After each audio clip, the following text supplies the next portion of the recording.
தொழிற்சாலை மற்றும் கிடங்குகளுக்கு தேவையான உலகத்தரத்திலான பஃப் கிளேடிங் அண்ட் ரூஃபிங் ஆர்டர்களுக்கு pioneer cool store and cladding private limited. மேலும் விவரங்களுக்கு 9500126500.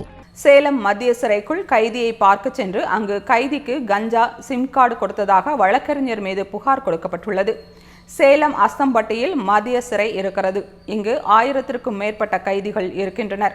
சிறை கைதிகளை பார்ப்பதற்கு தினமும் மாலை 3 மணி முதல் 5 மணி வரை அனுமதி கொடுக்கப்படுகிறது. மேலும் பொன்னாம்பேட்டையைச் சேர்ந்த அப்சல் வழிப்பறி வழக்கில் கைதாகி 7 ஆண்டுகள் சிறை தண்டனை பெற்று சேலம் மத்திய சிறையில் அடைக்கப்பட்டுள்ளார். சேலம் ஓமலூரை அடுத்த காடையாம்பட்டியைச் சேர்ந்த ஒரு வழக்கறிஞர் சேலம் மத்திய சிறைக்கு சென்று அப்சலை சந்தித்து பேசிவிட்டு திரும்பினார். இதன் பின்னர் உதவி ஜெயிலர் பாலமுரளி மற்றும் சிறை காவலர்கள் சோதனையிட்ட போது கைதி அப்சல் தனது உள்ளாடையினுள் 70 கிராம் கஞ்சா, சிம் கார்டு, டேட்டா கேபிள் ஆகியவற்றை மறைத்து வைத்திருந்ததை கண்டுபிடித்தனர். இது தொடர்பாக அப்சலிடம் சிறை கண்காணிப்பாளர் விவேக் விசாரணை நடத்தினார்.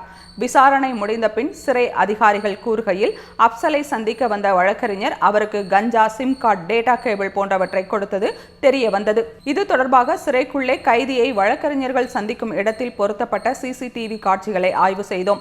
அதில் வழக்கறிஞர் தனது உள்ளாடையில் மறைத்து எடுத்து வந்த பொட்டலத்தை கைதியிடம் ரகசியமாக கொடுத்ததும், அதை பணியில் இருந்த காவலர்கள் பார்க்க முடியாதபடி குணசேகரன் என்ற ஆயுள் தண்டனை கைதி மறைத்து நின்றதும் தெரிய வந்தது.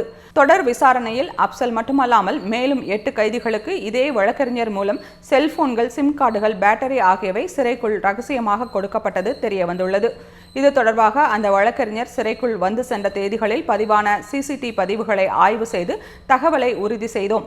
இதைத் தொடர்ந்து சிறைக்குள் நடத்திய சோதனையில் கைதிகளிடமிருந்து 3 செல்போன்கள், பேட்டரிகள், சிம் கார்டு ஆகியவை பறிமுதல் செய்யப்பட்டன.